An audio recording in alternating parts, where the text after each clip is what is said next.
Hi there guys, welcome to episode 5, Winter Syndicate series. I'm back down on the Syndicate today. I've been down for the night. I got here around about 2 o'clock yesterday. Had a good look around and didn't really see much moving, so I dropped in the corner where I saw them last week. And by the time I got everything set up and that, it was too dark to do any filming, so I just left that till today.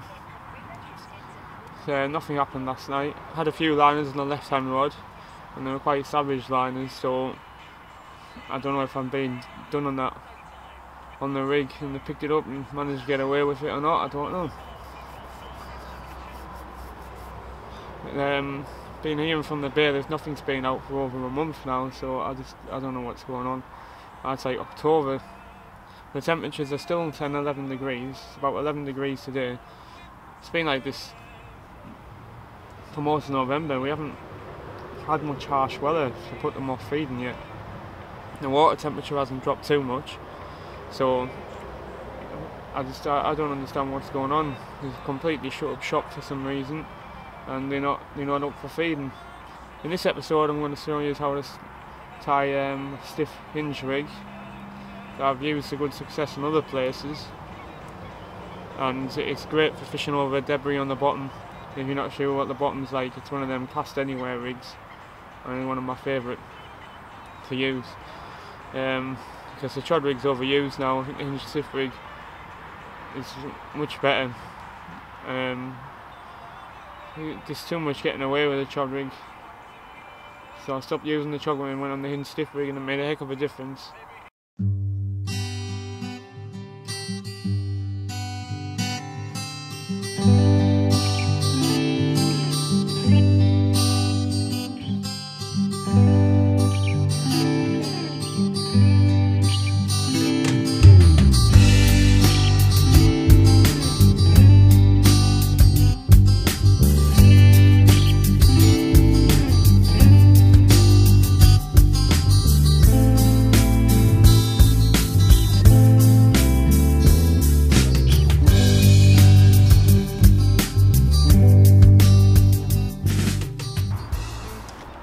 Right, hello.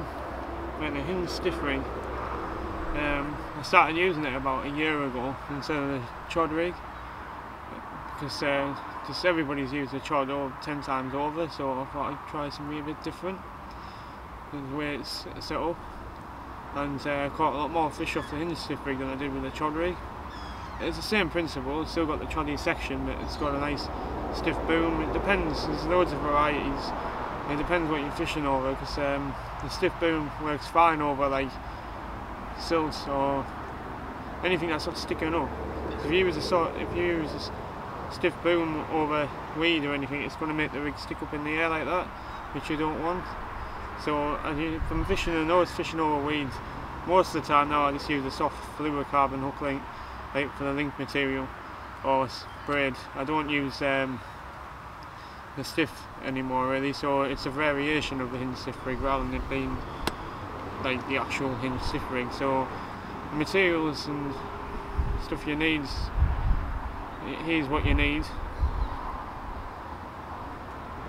There's not much that you need to construct a rig, and obviously I use JK Angling products, and I do believe they're one of the best on the market because they offer great value for money. Pack of hooks are like £2.99, whereas it's with the other brands it's £4 or £5, and they're exactly the same, if not better and sharper than the main manufacturers you know out there. But if you want to check them out, it's jkangling.com. You can order off the website, and everything on there is cheaper than mainstream prices, and you won't be disappointed with the quality of the products because they're just as good as the other ones. So let's get started. First off, I create the boom section. So this is just £12 fluorocarbon. It's like to straighten it out. I mean, you can make this as long as you want really, but I prefer to make it not really that long. about 9 inches, normally 8-9 inches. You don't want it too long.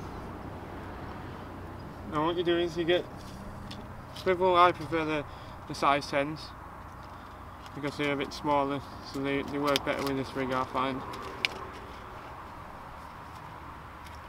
You get your swivel, pop the swivel on the line on one end. This is flexi ring swivel,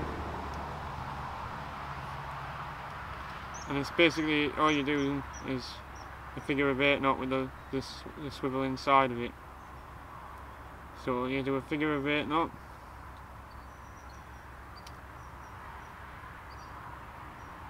Do excuse the road in the background.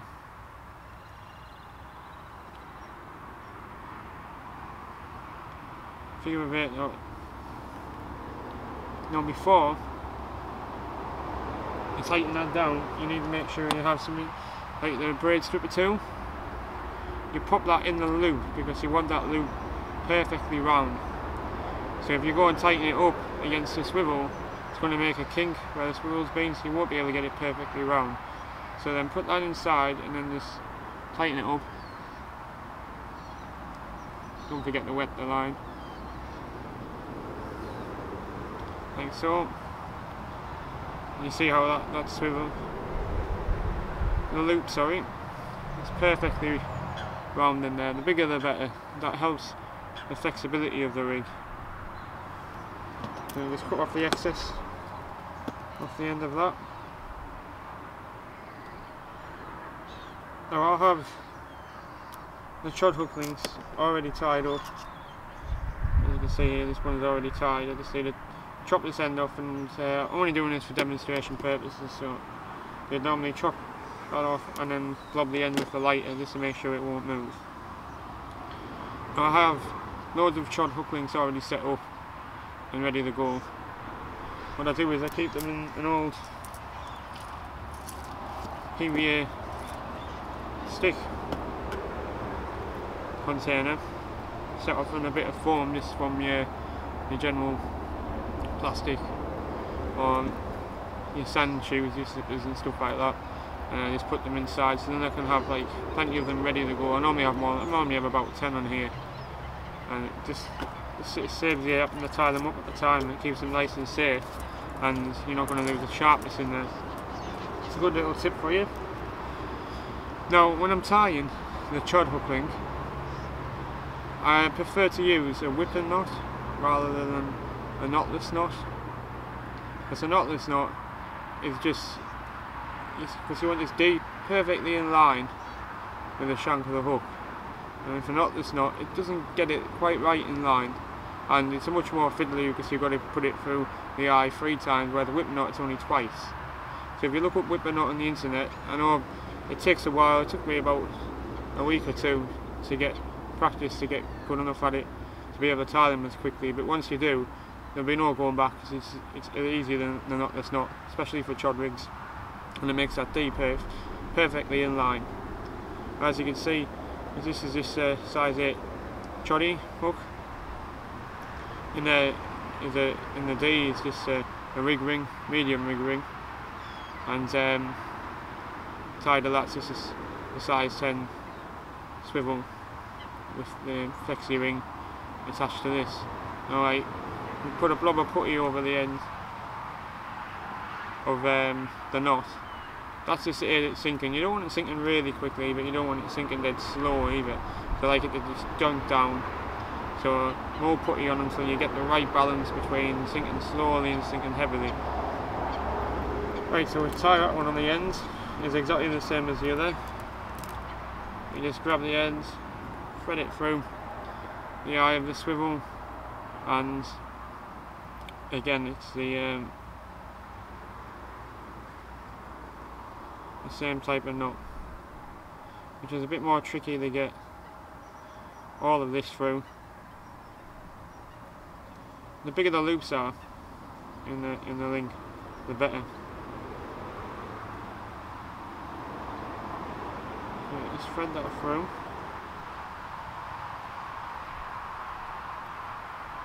Like I say, it's a bit more tricky because you've got a lot more to get through the loop than you normally would have. If you don't know how to tie the figure of 8 knot, then just have a look on the internet.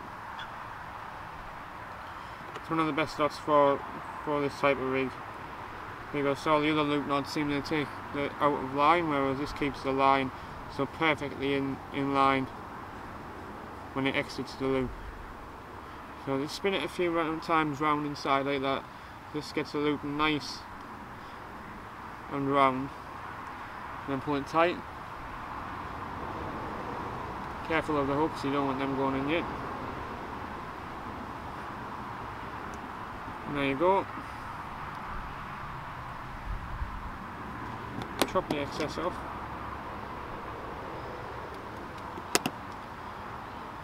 Now all I do with this part is I normally get myself another tool. Just anything that's rounded a bit, a needle or whatever. You don't necessarily need to use your braid stripping tool if you haven't got one. If there's anything that's rounded, place one on either end of the loops and give it a stretch.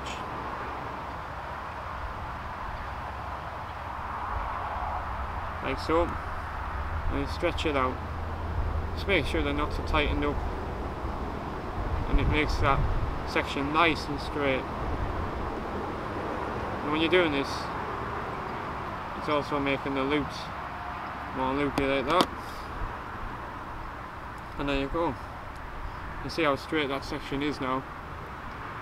But it's nice and flexible, so it'll lay over the top of things. Like I say, if it's really weedy, you just use strippable braid. £15 I think I use, and it sits over the top of it nicely without kinking up. So like I say, you just mould some. Next step is to mould some tungsten putty. It protects the knot, but also aids in the sinking. So I just pop that over that knot, and then I'll check it in the edge to see how fast it's sinking, and I'd add more or take more off depending on what I need. Obviously all you need to do there is attach your bait, and that's that ready to go. And when that's sinking through the water, it's pushing this away. You see how that hinge there helps, but as soon as it hits the water, it pushes it away from the stiff link, and it brings it down like that, boom. So I mean, the main reason why the chod obviously is always just sitting on top of the leg cord, whereas this has got that nice gap between, so I think the fish aren't as used to seeing it sat like that. It's a good 9 inches away from your hook link material, you know, like your leg clip or your helicopter. Now there's another thing, a lot of people say you wouldn't use this rig with anything but the helicopter setup. Well, there's loads of people out there been using it with a leg clip setup, and it still catches the same amount of fish. Yeah, probably the rig mechanics aren't as good as they are with a helicopter rig, but at the water I'm at now I can't use fixed rigs, so I've got to use a leg clip setup, so it's never affected catch rate in any way. So the only thing you do once you've got your bait on is just curve the choddy section, just as you would in the chod rig. It depends how much curve you like. I normally like them a bit shorter than this, so I don't like them stuck up the bottom that much. I like a little short one. You know, you don't need a heck of a lot of curving. And some people make you believe you need a really big curve, but you know, it wasn't designed to be curved that much. So round about there will do. Like I say, it's really reworkable. This JK angle and lip sync. It's a really good workable material. Several let me down. Neither of the hooks, I've never had one straighten out on me, and the razor sharp. Although I still, especially with the chod rigs and the hinge rigs, sorry, get my words out, I still like to sharpen the hooks, because it gives you, why wouldn't you want to sharpen your hooks to give you better chance of hooking and landing the fish you're fishing for. You know, the more penetration there, oomph in its mouth, the more it's going to grip. So, yeah. An original one was tied with amnesia, which is mostly used for tying sea fishing hook links. but that's also a good material. It's stiffer, and that boom section stays nice and straight with that, but I haven't really used that as much as I use the soft fluorocarbon or just the coated braids. So there you go. I hope that helps you catch more fish. It certainly helped me catch more fish because of the way that rig can move around any direction. It's definitely caught me some bonus fish while I've been fishing, and if you see any for sure, you can literally just launch this at them and you know it's not really going to tangle, because I've never had this rig tangle. I normally put 2 PVA nuggets just over the hook in casting, and that just protects the hook point and protects it from tangling, but even when I've casted out without it, it's never tangled. It's one of the best rigs I think for putting over chalky ground, so get yourself on it, give it a try, and you'll be amazed at how it ups your catch rate. But just don't give up on it straight away, because obviously, say waters like this where fish haven't been out for a month, then it doesn't matter what wonder rig you're going to use, it's not really going to make any difference. You just need to stick with the rigs that you know you've caught from before, and hopefully one of them snares themselves sooner rather than later into your rigs than anybody else's. So that's your instincts rig. Hope you like it.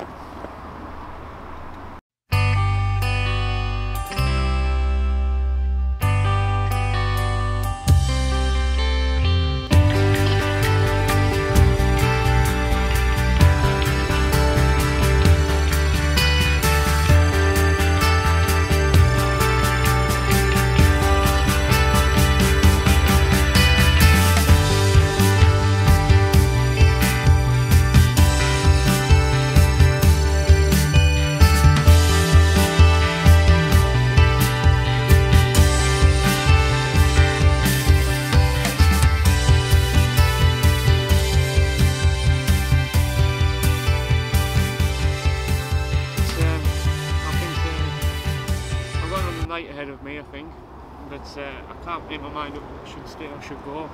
I've been watching the water for quite a while. I'm in a nice spot where I can actually see all of the lake, and the sun's out today. It's quite mild, and I haven't seen any movement whatsoever, so it's looking a bit bleak, to be fair. I mean, no fish out for a month. I know I had that line, the Savage liners on the left hand rod, and I was fishing slack line, so something's had to go, but that could have been a bream, because there's big bream in here, tench, it could have been anything, you know. There's nothing really much to go at. So I may call it a day, go home, and try a day ticket sometime this week. Try and get a few fish until they start producing a few more, at least 1 or 2, because they're just not feeding at the moment. Sometimes there's no point of being here if they're not feeding. You've got a chance if your rods are in the water, but 5 or 6 anglers on the weekend, nothing getting caught, then it doesn't leave you much chance really of catching. You may wonder why I never actually like looking at the camera. I'm always watching the water. We've got the camera's like right in front of the water, so I'm always keeping an eye on the water, because you never know what you're going to spot. If you spot a few bubbles somewhere, then you know you need to be on the move. You need quickly as well. Again, there's nobody down really. There's one guy just around the corner from me. I don't think he hasn't had anything, so I'm just going to like keep it a bait going in for a bit. I won't be down here for a while now. It's the middle of November. I've got a lot of things to do, and Christmas is just around the corner, so this could be my last session really before Christmas. So hopefully in January time it starts picking up. Now, I never actually told you a bit about myself in my other videos, as in how long I've been fishing, you know, how did I start out and stuff like that. Well, I'm 25 now. I've been fishing since I was 5. My dad got me into it. I started fishing for trout when I was 5 in the reservoirs and stuff like that.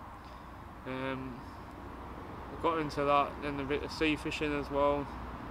I was pestering my dad to go for coarse fishing for ages. He didn't see the point because he couldn't eat them, he put them back. What's the point of catching something you put back?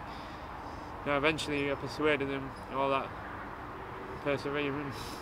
I bet he had a right nightmare, me talking about, me asking him all the time to go, so he eventually gave in and took me coarse fishing, and then we ended up just coarse fishing all the time. So we were like float fishing, pole fishing. When I was like younger, entered a few matches, like youth matches. I used to enjoy that type of thing, and then I started getting into carp fishing. So on my local lake there was a few people catching a few carp, and I thought, quite interested in doing that. So I went down to another set of lakes. I caught my first one, about £9, and then after that, that was it. The bug took over, and I was into carp fishing big style. Something that I've been doing since I was 14 then. It's 11 years. So fish a variety of places in them 11 years. Mostly I'm from up north, like, and it's just up where I live, there's no big fish around. All the lakes are always stitched up because carp waters are few and far between. You could literally count them on your fingers, how many waters there is with carp in up where I live. Hardly any over 20. Definitely 30s are few and far between. There's probably only 2 30s in the whole county I live in. It's just unreal when some places down south have got 10, 12, 30s in a 4-acre lake. So that's why I do a lot of travelling.